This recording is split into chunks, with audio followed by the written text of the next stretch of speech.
To begin, welcome to this video on building a robust emergency fund, even if you currently have a high income and zero savings. In the next several minutes, we will move from understanding why an emergency fund matters to building a fast, automated plan that protects you from setbacks. Stay with me as we transition through budgeting, an aggressive kickstart, automation, and a clear financial hierarchy to follow. Next, here is our agenda. We will first cover why an emergency fund should be your top priority. Then we will outline how to build a rigorous budget. After that, we will walk through an aggressive timeline to bridge your savings gap. We will continue by showing how to automate deposits, then discuss the financial hierarchy after your fund is complete. We will include quizzes to reinforce learning, and finally, we will summarize an action plan. Before we dive in, a quick disclaimer. This content is educational and not financial advice. Your situation may require professional guidance, so consult a licensed advisor or planner for personalized recommendations. With that in mind, let's proceed carefully and focus on the principles that are broadly applicable. Now, why should your emergency fund come first? A high salary offers opportunity but not security. Career setbacks, medical bills, or urgent family needs can happen without notice. An emergency fund acts as a protective moat, insulating your life from disruptions. Aim for 6 to 12 months of essential living expenses. The goal is safety and liquidity, not high returns. This is not about beating the market. It is about insulating your life from uncertainty. Moving on, let's define the emergency fund. It is money set aside exclusively for true emergencies, such as job loss, medical expenses, or essential repairs. Your target size is 6 to 12 months of essential living expenses, not discretionary spending. You should store this cash in a high-yield savings account to maximize liquidity and safety. The priority here is immediate access and capital preservation, not investment returns. Avoid market risk with this money. Furthermore, you must master your budget because you cannot decide what to save without clear numbers. Start by tracking all expenses for at least 1 to 2 months. Next, categorize spending into essentials and discretionary. Then compute your monthly essential cost by summing housing, utilities, food, transportation, insurance, and minimum debt payments. Multiply that essentials figure by 6 to 12 to get your emergency fund target. Finally, determine your maximum savings rate by subtracting essentials and non-negotiable commitments from your income. This budget becomes your map and allows you to reverse engineer how much to save each month. Next, choose an aggressive but realistic timeline, commonly 6 to 10 months. Calculate your fixed monthly deposit by dividing your emergency fund goal by the number of months. Treat this amount like a mandatory utility bill. During the sprint, cut discretionary spending sharply and direct any windfalls such as bonuses, tax refunds, or vesting stock awards straight into the fund. Avoid lifestyle creep until the fund is fully completed.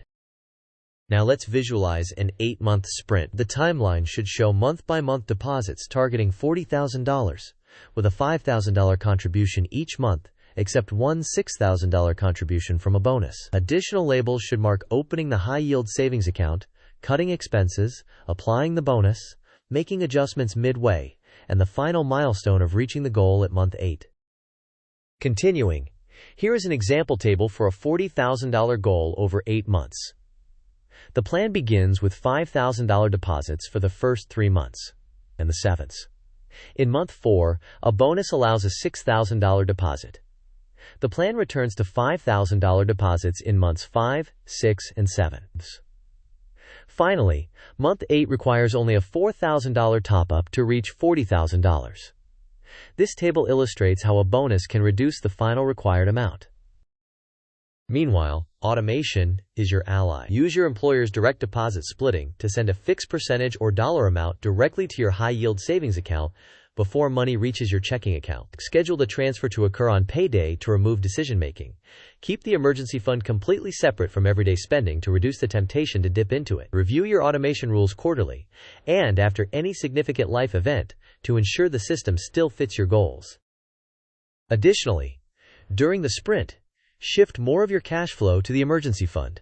Maintain at least minimum payments on debts to protect your credit. Trim discretionary categories aggressively but strategically, focusing on high-impact reductions that preserve your ability to sustain the sprint. After fully funding the emergency fund, you can restore a more balanced allocation.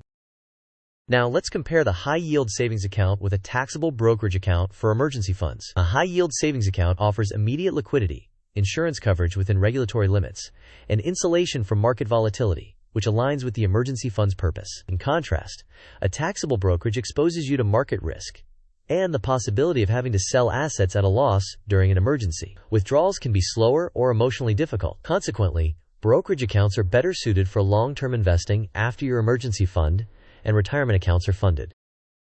Afterward, once the emergency fund is fully funded and set aside, prioritize tax-advantaged retirement accounts such as a 401k, a Roth IRA, and an HSA if eligible. Only after maximizing these vehicles should you direct surplus cash to a taxable brokerage account for long-term goals. Continue to rebalance and revisit goals as your life circumstances evolve. To elaborate, visualize a mind map with wealth hierarchy at the center. One branch is the emergency fund, with focus on liquidity and storage in a high-yield savings account.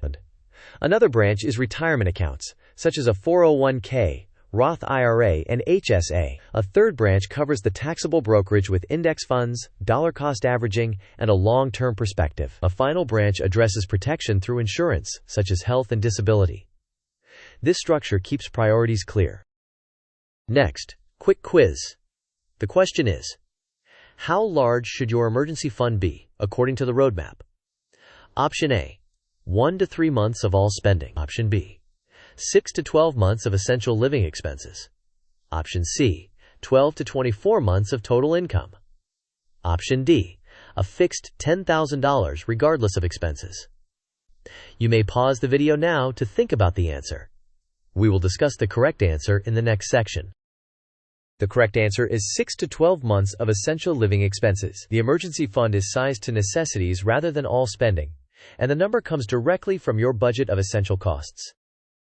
Moving on, here is the second quiz. If your emergency fund goal is $40,000 and your timeline is 8 months, what is your required monthly deposit in the aggressive Kickstart strategy? Option A, $3,333. Option B, $4,000.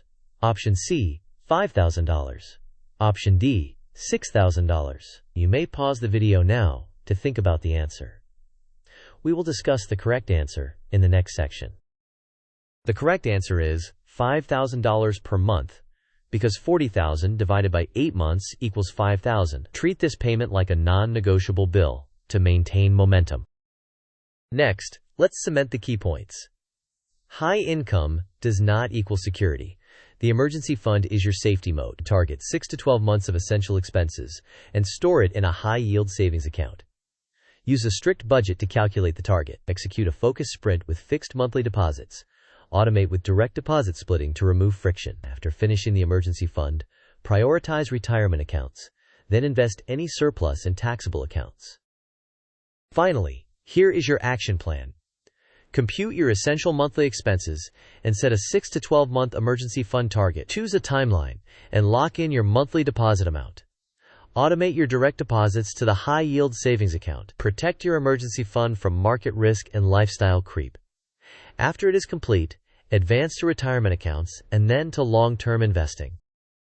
As we wrap up, thank you for watching. If you found this helpful, please like the video, share it with someone who needs a financial moat, and subscribe for more practical money strategies. Drop your timeline and EF target in the comments so we can cheer you on and learn from each other.